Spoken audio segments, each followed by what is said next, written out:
Peter Sam was taking a long freight train down the country line. Along the way, he met Sir Handel. Sir Handel was worried. "I hear that the gentlemen are coming here to scrap our railway, and they're going to buy us." "What do you mean?" asked Peter Sam.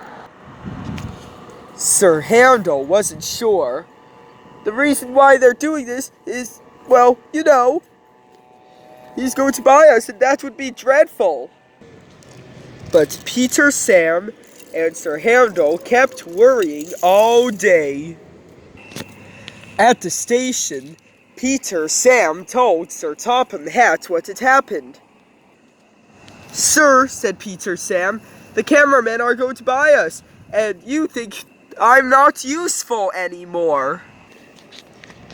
"Don't worry, Peter Sam," said Sir Topham Hatt. "The cameramen are not going to buy us. They're just here to take pictures of the railway for television." Peter Sam was delighted. Meanwhile, at the sheds, Sir Topham Hatt had news for the engines. "The cameraman is here to take pictures of the Skarloey Railway today," he said. Skarloey was impressed to see the cameramen, but Sir Handel wasn't. I don't feel well," quavered Sir Handel. "Good," said Sir Topham Hatt. "You can stay in the shed and do nothing. Duncan, you will take the gunpowder cars. Peter Sam, you are going to collect the camera. And Rusty will take the slate cars." Peter Sam was delighted.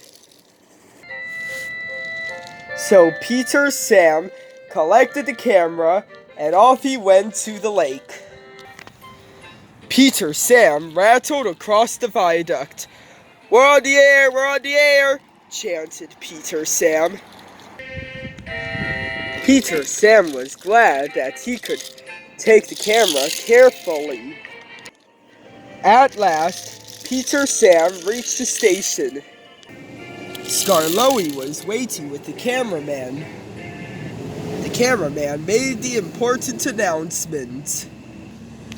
"We have arranged for television," said the cameraman. "This little old engine, 95 years old and as good as new. So 3 cheers for Skarloey," he said. And the cameraman even took Skarloey's picture. Peter Sam was proud. "Thank you for helping me, Skarloey," said Peter Sam. "Even though I'm still a useful engine,